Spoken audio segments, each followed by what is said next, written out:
اعوذ باللہ من الشیطان الرجیم بسم اللہ الرحمن الرحیم قد افلح المؤمنون۔ اور یہ کام کر گئے کون؟ اہل ایمان۔ کون سے اہل ایمان؟ الذین هم فی صلاتہم خاشعون، جو اپنی نمازوں میں خشوع اختیار کرنے والے، صرف گنتی کر کے رکعتیں پوری نہیں کرتے بلکہ ان کی نماز جو ہے وہ خشوع اور خضوع کا ایک مظہر ہے۔ والذین هم عن اللغو معرضون، جو لغو باتوں سے اعراض کرتے ہیں، ان کا معلوم ہے وقت اتنا قیمتی ہے، مجھے اپنی شخصیت کی تعمیر کرنی ہے، میں ایک دفعہ سبحان اللہ کہوں گا تو اللہ تعالیٰ کے ہاں میرا رتبہ کتنا بڑھے گا، میں یہ وقت ضائع نہیں کر سکتا بیکار کے کاموں میں، لغو کاموں میں۔ لغو کام، معصیت کو لغو نہیں کہتے، لغو وہ ہے جس کا کوئی فائدہ نہیں، تاش کھیل رہے ہیں بیٹھے پیس ٹائم، بھائی کاہے کے لیے، کیا فائدہ ہوا اس سے؟ تمہارے لیے یہ وقت جو ہے یہ لائبلٹی بن گیا، یہ وقت تو سب سے بڑا ایسٹ ہے، اسی وقت میں تو تم نے بنانا ہے جو بنانا ہے، اپنے آپ کو بھی اور اپنی عاقبت کو بھی۔ الذین هم عن اللغو معرضون والذین هم للزکاۃ فاعلون، جو ہر دم اپنے تزکیے کی طرف متوجہ رہتے ہیں، زکوٰۃ پر عمل کرتے رہتے ہیں۔ یہاں زکوٰۃ سے مراد وہ زکوٰۃ نہیں ہے جو ہماری اصطلاحی زکوٰۃ ہے، اس لیے کہ یہ ابتدائی زمانے کی مکی صورت ہے، ابھی زکوٰۃ کا کوئی تصور نہیں تھا۔ زکوٰۃ لغوی معنی میں اپنے تزکیے کی طرف ہمہ تن متوجہ رہتے ہیں، انہیں اپنے دامن کے داغ دھبے نظر آتے ہیں، ان کو دھونے کی ہر وقت کوشش کرتے ہیں۔ والذین هم لفروجہم حافظون، اور جو اپنی شرمگاہوں کی حفاظت کرتے ہیں، الا علی ازواجہم، سوائے اپنی بیویوں کے، یا او ما ملکت ایمانہم، یا ان کی لونیاں ہوں، فإنہم غیر ملومین، تو ایسے لوگوں کے اوپر کوئی ملامت نہیں ہے، یعنی وہ ان سے اپنی جو بھی جنسی تقاضا ہے پورا کر سکتے ہیں۔ یہ کوئی فی نفس ہی جو ہے، سیکس جو ہے فی نفس ہی ایول نہیں ہے، ایول اس کا غلط استعمال ہے۔ فمن ابتغى وراء ذلك، تو جو کوئی بھی اس سے آگے چاہے گا، جو بھی حلال راستے ہیں اس سے ہٹ کر، فاولئک هم العادون، تو وہی لوگ ہیں کہ جو حد سے بڑھ جانے والے ہیں۔ والذین هم لاماناتهم وعهدهم راعون، اور وہ لوگ کہ جو اپنی امانتوں اور عہد کی پوری حفاظت کرنے والے ہیں۔ والذین هم علی صلواتهم یحافظون، یہ نکتہ خاص طور پر نوٹ کرنے کے قابل ہے، نماز سے شروع کیا تھا، نماز پر ختم کیا ہے۔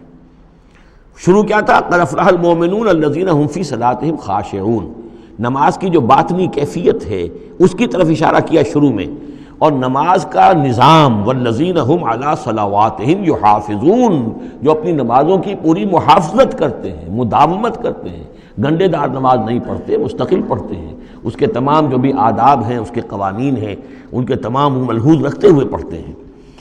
اولئک هم الوارثون، یہ لوگ ہوں گے وارث کس چیز کے؟ الذین یرثون الفردوس، جو وارث ہوں گے ٹھنڈی چھاؤں والے باغات کے، جنت کے، ہم فیہا خالدون، اور اس میں یہ ہمیشہ ہمیش رہیں گے۔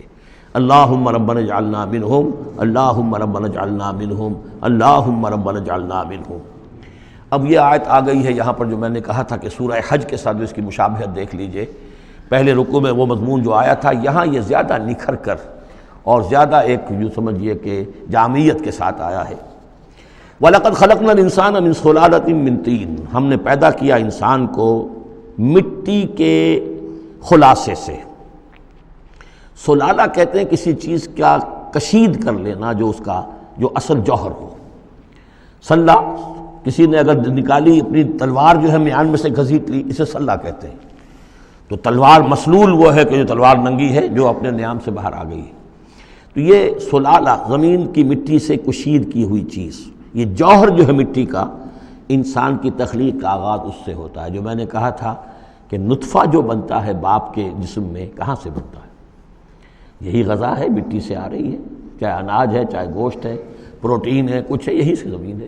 تو اسی سے تو نطفہ بنا تھا نا، جس سے کہ جا کر پھر وہ رحم مادر کے اندر جا کر وہ بیج کی طریقے پر ایک جگہ دفن ہو جائے گا۔ تو وہ کہاں سے آیا؟ من صلالۃ من طین۔ یا تو یوں کہیے کہ آدم کی تخلیق سے تذکرہ ہو رہا ہے، لیکن میرے نزدیک جو تعبیر میں کر رہا ہوں وہ زیادہ صحیح ہے کہ یہ ہر انسان کی تخلیق کا بھی آغاز جو ہو رہا ہے، اس نطفے کا بھی کہ جو اس کا نقطہ آغاز ہے، وہ بھی کہاں سے ہے؟ صلالۃ من طین، زمین اور گارے ہی اور مٹی ہی کے یہ جوہر ہیں جو کشید کر کے جسم میں گئے ہیں، اور اس سے باپ کے جسم میں وہ نطفہ جو ہے بنا ہے۔ ثم جعلناہ نطفۃ فی قرار مکین، پھر ہم نے اسے ایک بوند کی شکل میں ٹپکایا، ایک ایسی جگہ پر جو بڑی مضبوط ہے، بڑی جمے ہوئے ٹھکانے میں۔ یوٹرس جو ہے، رحم جو ہے، یہ بہت مضبوط ایک آرگن ہے، اس کی دیوار جو ہے وہ بہت مضبوط ہے۔ اس کے اندر جا کر وہ بیج کی طرح پر دفن ہوتا ہے۔ فرٹیلائزڈ اووم جو ہے وہ سب سے پہلے جا کر اس کے اندر دفن ہو جاتا ہے، اس کی دیوار کے اندر ایمبیڈڈ، جیسے کہ بیج زمین کے اندر جاتا ہے اور وہ زمین کے اندر چھپ جاتا ہے۔ ثم خلقنا النطفۃ علقۃ، میں نے عرض کیا تھا کہ علقہ کا ترجمہ یہ بالکل غلط ہے جو ہوتا آیا ہے، اور اس کی وجہ یہ ہے کہ اصل میں جو ہماری جو بھی معلومات تھیں وہ ظاہر بات ہے مشاہدے کی بنا پر ہی تھیں، ابھی نہ تو کوئی ڈسیکشن تھی اور نہ کوئی ابھی مائکروسکوپ تھی کہ ان چیزوں کو سمجھا جا سکتا۔ تو چونکہ جب بھی کبھی کوئی فرض کیجئے کسی کا کوئی حمل ہے ابتدائی، وہ گر گیا ہے، تو نکلتا کیا تھا وہاں سے؟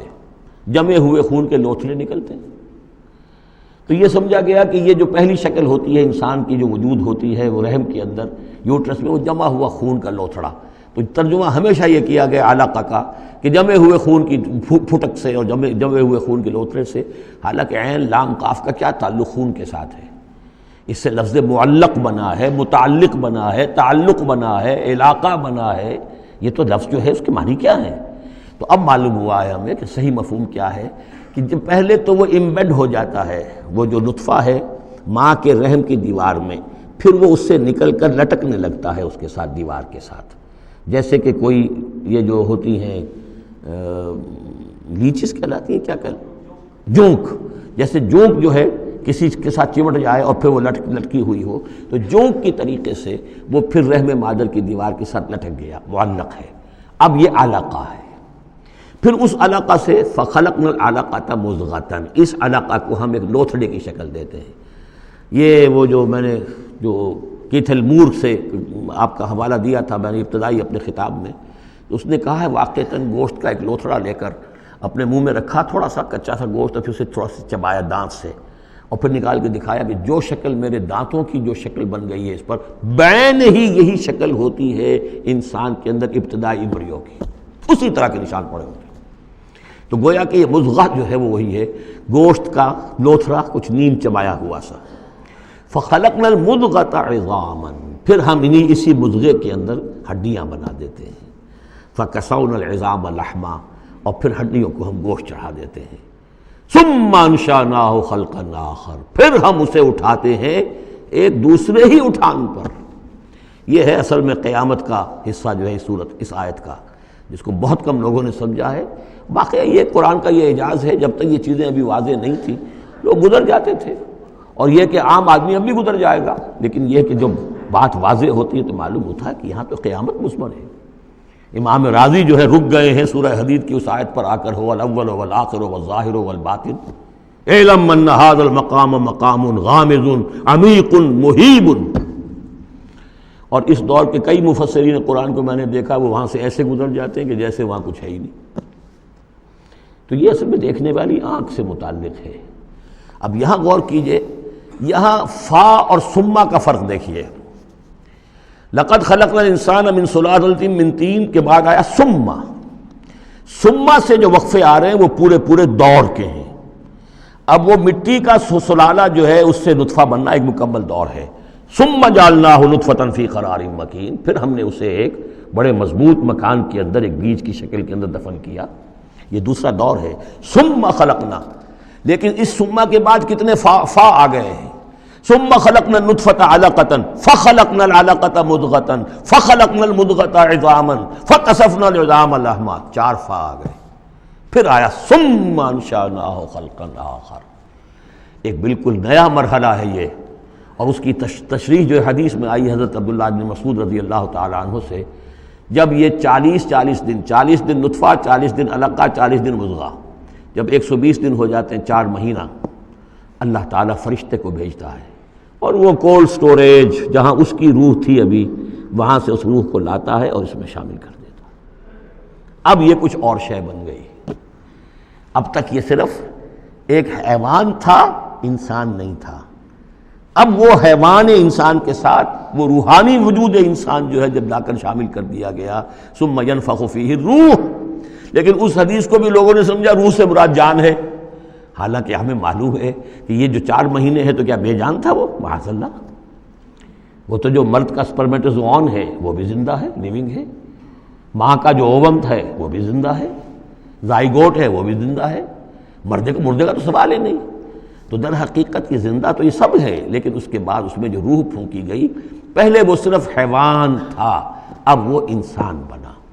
یہ ہے ثم انشأناہ خلقا آخر، پھر ہم نے اٹھایا اسے ایک اور ہی تخلیق پر۔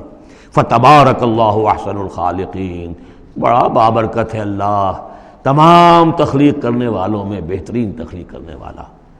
ثم انکم بعد ذلک لمیتون، پھر تم اس کے بعد پھر تمہارے اوپر موت وارد ہوگی، ایک نیا دور آئے گا تمہارا۔ ثم انکم یوم القیامت تبعثون، پھر تم قیامت کے دن دوبارہ اٹھا لیے جاؤ گے۔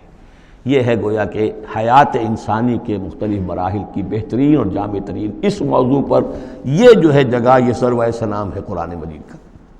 صدق اللہ العظیم۔